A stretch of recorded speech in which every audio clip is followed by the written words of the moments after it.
Spoken to Congresswoman Slotkin and Senator Peters' offices as well. But Congress can't sit on their hands any longer and say that people kill people, not guns. Kids have been fighting forever. That's not new. They have arguments or beef or whatever you want to call it.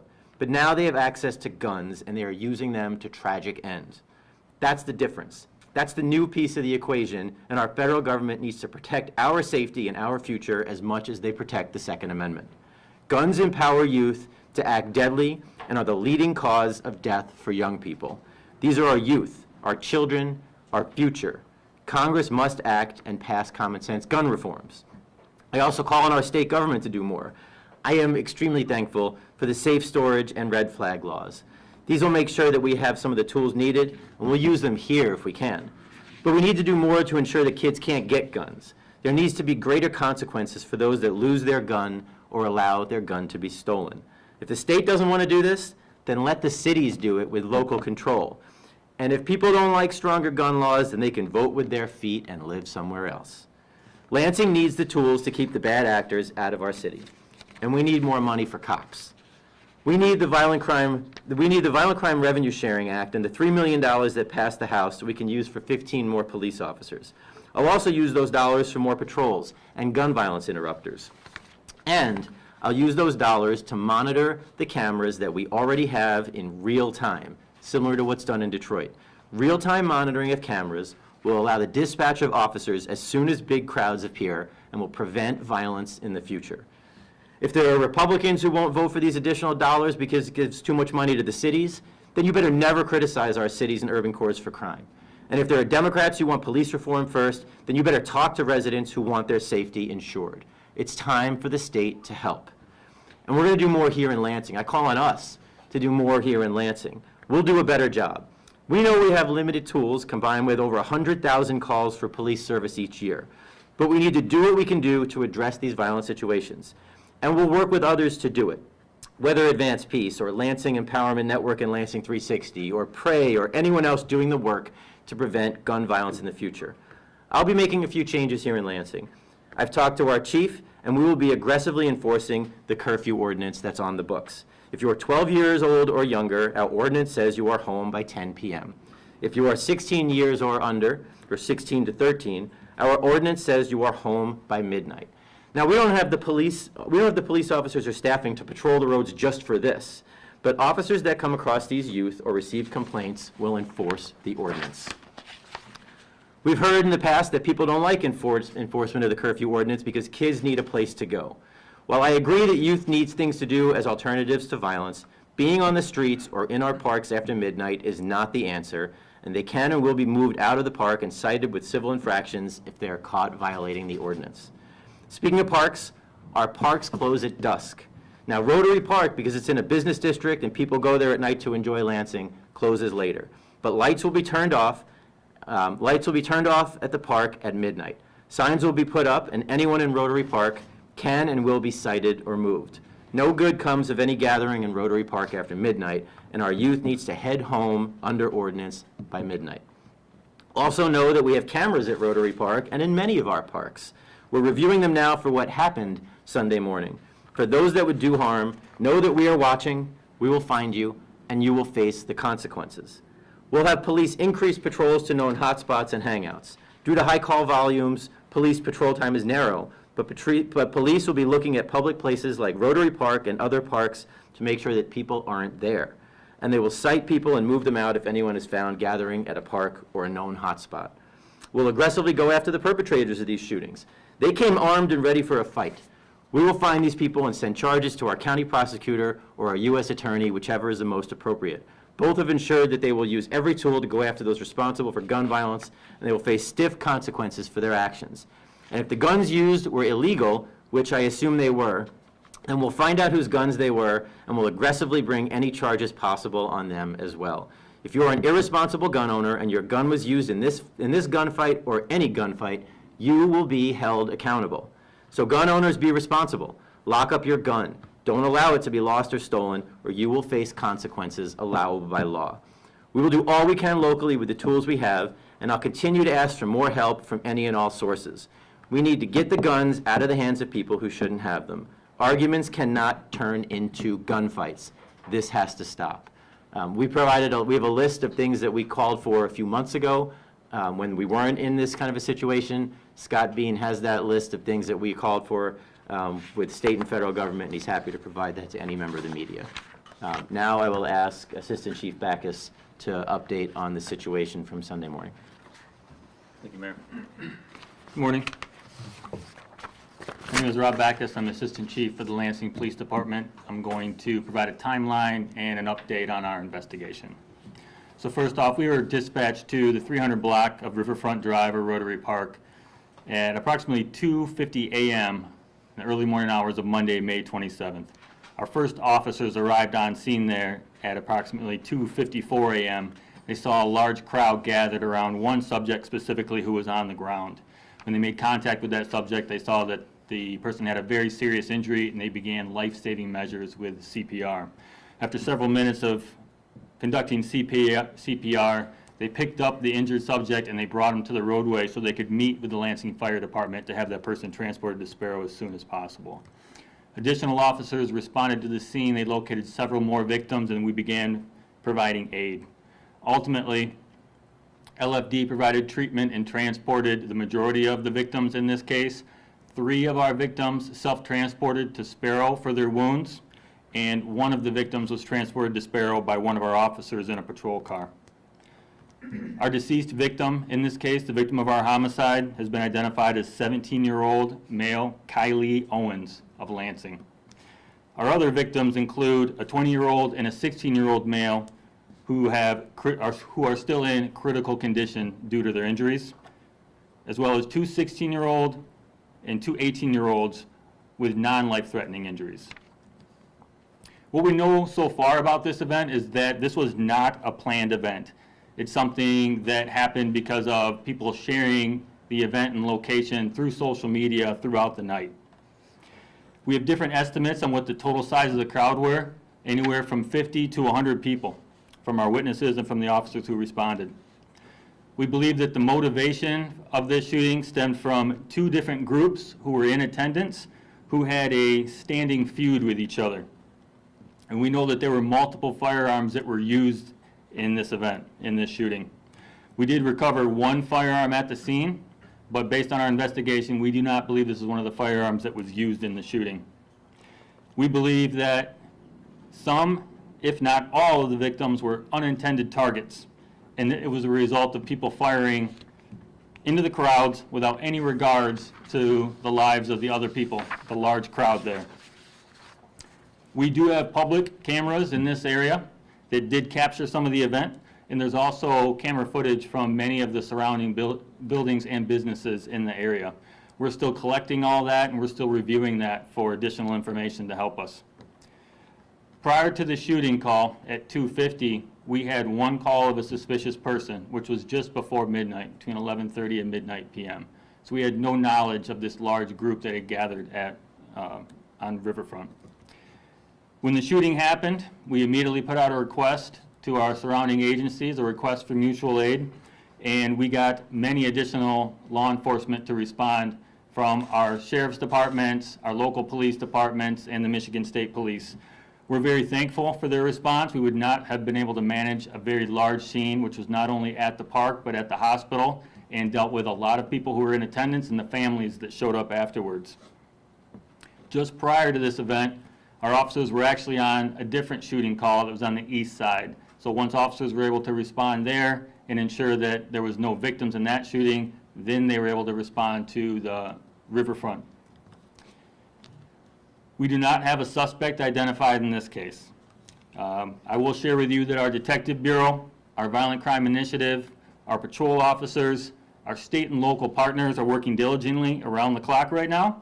We've developed a number of leads, and we are hopeful that through those leads we will identify the people responsible for this crime. We are in communication with the Lansing School District today. We are ensuring that we know that our victims attended Lansing schools or do attend Lansing schools, and we want to ensure that both the schools and the students are safe today and in the coming days. A little bit about the area. We know that in the past 2 months, we have not had calls at Rotary Park or Riverfront about large groups or gatherings. We've had approximately 9 calls. Those calls have been mainly for a suspicious vehicle or a suspicious person who was there after hours. We had 1 call of a shot being fired in that area in the past 2 months. We weren't able to actually find any evidence of a shooting happening there. We know that from these events, our community is tired of these violent crimes occurring. And we have seen evidence that our community specifically is ready to do something about this.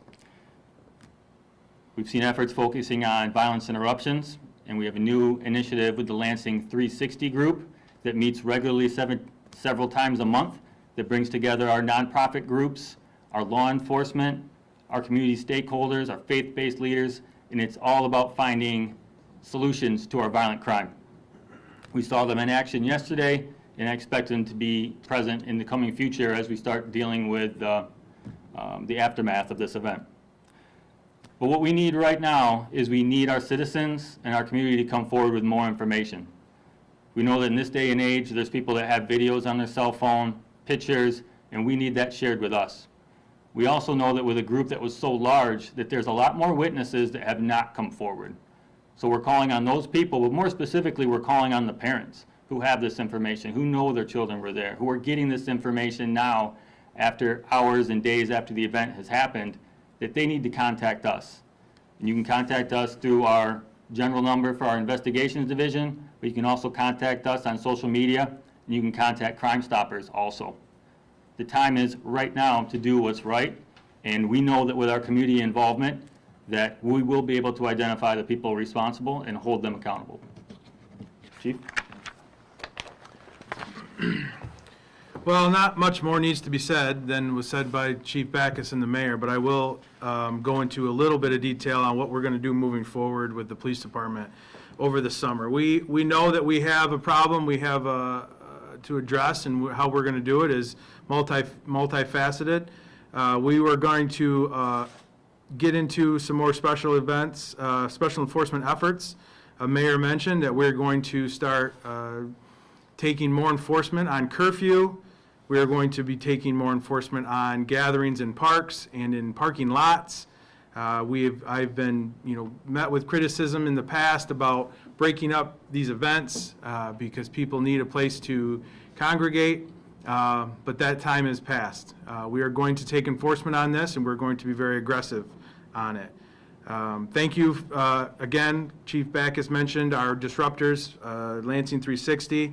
Our clergy members who have been very, very vocal and supportive of us in these efforts. We will be dedicating more patrols to these dedicated in these identified areas of issue that we have in the city. We mentioned cameras. We will be adding additional cameras with people monitoring these cameras as soon as possible. I also want to, as a reminder, remind everybody out there that we just stood up with our Assistant U.S. Attorney last week about federal prosecution when involving crime guns. I just want to remind everybody out there that decides to pick up a gun to solve a problem that those people will come and we will hold you accountable for it. I want to thank, too, the many people that reached out, the people, Emily Devendorf, Alyssa Slotkin, Gary Peters, the school district, Prosecutor Dwayne, Assistant U.S. Attorney Mark Totten, Sarah Anthony, several of our council members. As you can see, these people are reaching out to myself and the mayor because they're concerned and they're tired of it. And those people are willing and have offered up resources to help us by any means necessary, and we will take them up on it. But here's the bigger piece of it is, and Chief Backus touched on it a little bit, is there were a lot of people there, 50 to 100 people, some young people. So at this point, you have to make a decision. What side of this are you going to be on? Are you going to be on the side that doesn't say anything, or are you going to take a stand so we stop this nonsense? And he touched on it too about the parents. What side of this are you going to be on? So I call on the kids and the young adults that were there to make a decision and pick a side. And I also call on the parents and friends that know about what happened there. What side of this are you going to be on? Because you're either going to do something about it and help us out, or you're going to sit back and this is going to continue. That's all I have to say. Questions? Full spelling for Kylie's name. she'll get that to you. All right. The Okay. the two, you mentioned the victims weren't necessarily intended targets. I'm wondering, were they there as part of the groups, do you know, or what do you know about? We don't know who was there and who came there. The details are still, we're developing that and building that through the investigation. But I can tell you that this is another example of people showing up and just, with no accountability and no care of consequence, firing cowardly into a group of people with no necessarily an intended target. And if they did have an intended target, maybe they hit them, maybe they didn't. And that's how these people get hit and injured in mass numbers. Did the gathering start, from what you understand, as an intended beef, or did it become that? Like, you mentioned the social media post. What can you tell me about that? We believe right now is that this just happened as a gathering of teenagers, and that when two sides showed up, they were the ones that brought the problems. A very small percentage of this group had guns and caused this problem. The vast majority of people there were not there because there was some type of arranged fight. This was just a social gathering that was shared through social media. Can we say how many shots were fired? And then the second question would be, I had heard that there may have been the shear clip in to turn an automatic or semi-automatic into an automatic pistol. Do we know if that is the case? We can't confirm right now how many total shots were fired, and we also can't confirm what type of weapons and the specifics about the weapons were involved in this. Do you have a specific number of suspects that you're searching for? Like I said, we can say right now that there were two different firearms, evidence of two different firearms at the scene, but not more than that. There could potentially be more, can't say. Were both of those firearms discharged that you know of? Yes, that's how we're determining from the shell casing that we found that we can confirm there was two different types of firearms used. The curfew enforcement, could you talk more about that, when that will begin, and what people under 16 can look forward to? Immediately. That will begin immediately. There's not going to be any pause in that. This is why we're doing this press conference, to put everybody on notice that starting right now, this summer, we are not going to have any leniency on our curfew or parks after dark or any of those ordinances that we can take enforcement on. We have to find a way to curb this, and this is one of our efforts. I'll add in, this is an ordinance that's been on the books. We have tried to be lenient because the questions were, can youth gather and what makes sense and what doesn't. But there's no reason for youth to be gathering after midnight. At this point, we're going to enforce the ordinance, and honestly, we'll probably take a look at it and see are there tweaks that should be made. I've had several council members reach out who said, please let us know how we can help. The chair of the Public Safety Committee, Chairman Cost, our council leadership, Councilman Garza and Councilman Hussein, they've all reached out to say what can we do. So council is ready and willing to look at that and to adjust, as are we.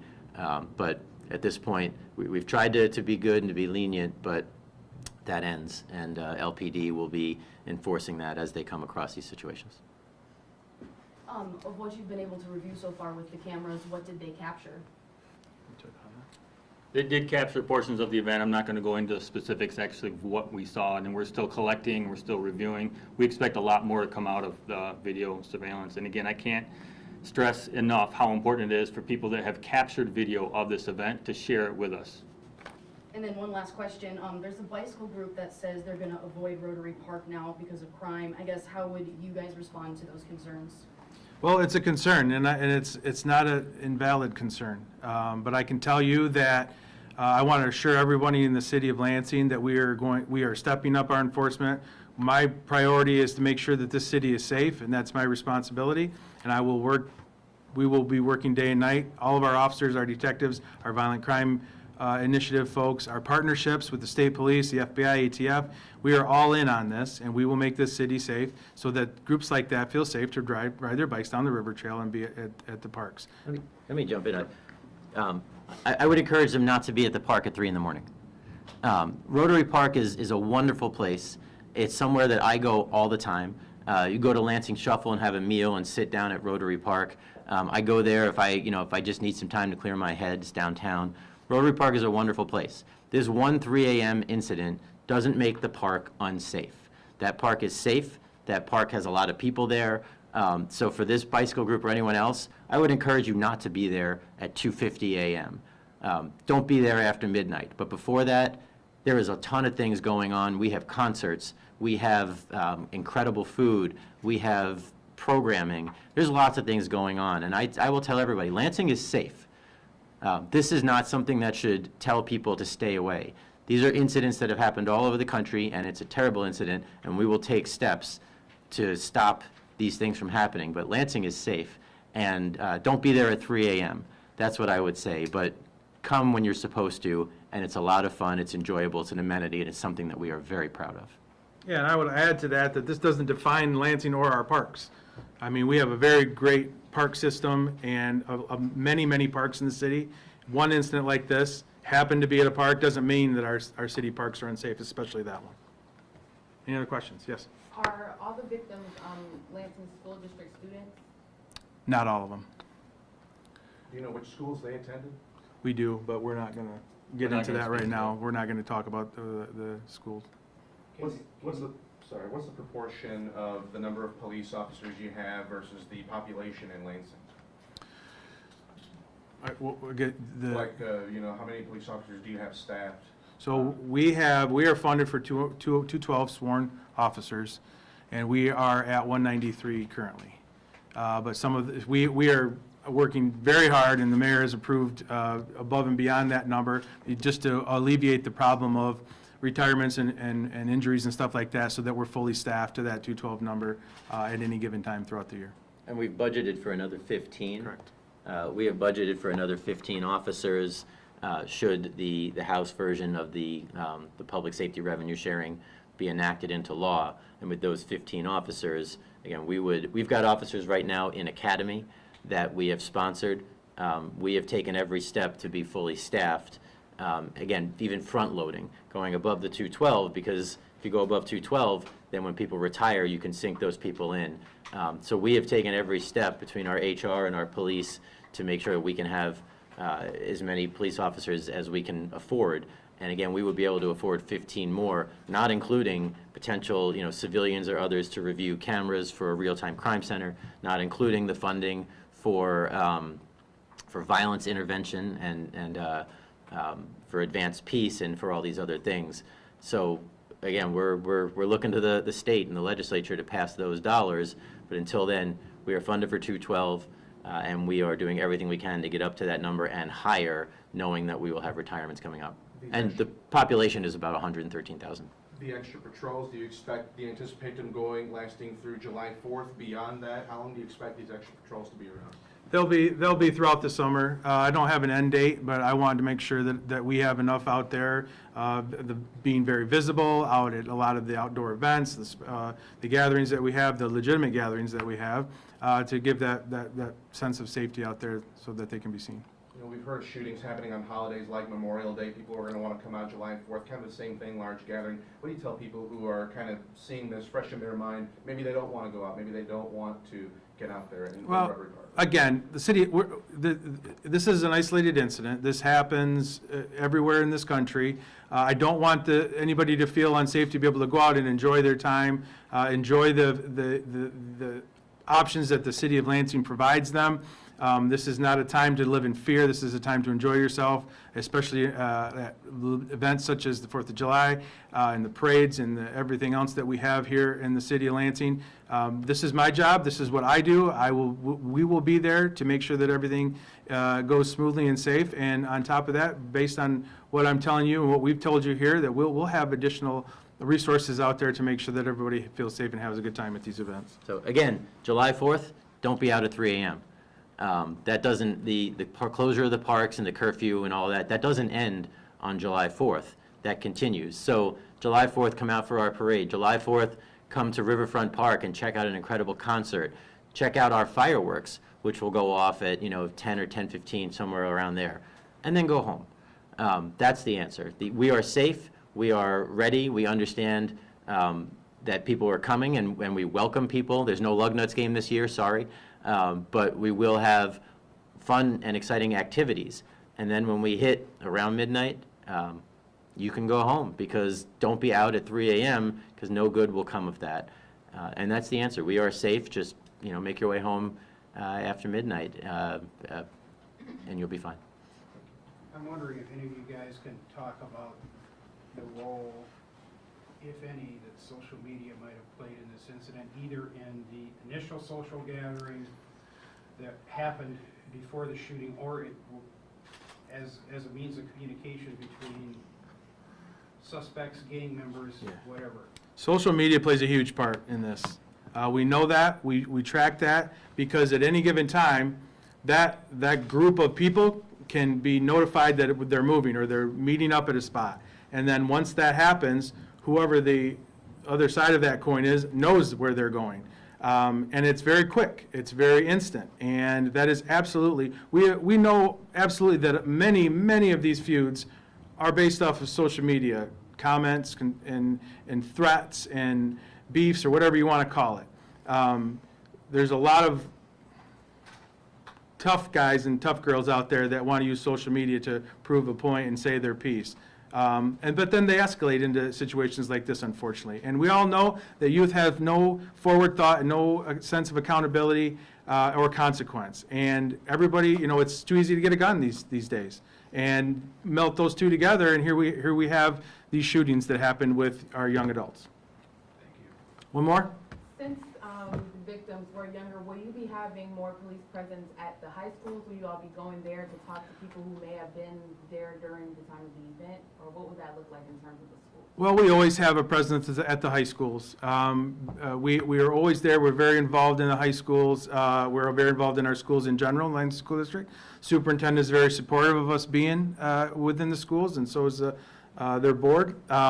Will we have some involvement based on this because there were some younger adults involved? We will, and we'll be there to make sure that there's no, there's some disruption if there's any retaliation thought or anything like that. But yeah, we're always there, but we will be there a little bit more. Well, and it's important to point out, our high schools are safe. In terms of conversations, absolutely, it's important to have conversations, but kids are affected by this, right? I've got 2 kids, one that graduated from Everett, one that will graduate from Everett in a week and a half, and they feel safe, and we feel absolutely fine having them go to our schools, whether it would be Lansing schools or Waverly schools or Holt or anywhere else.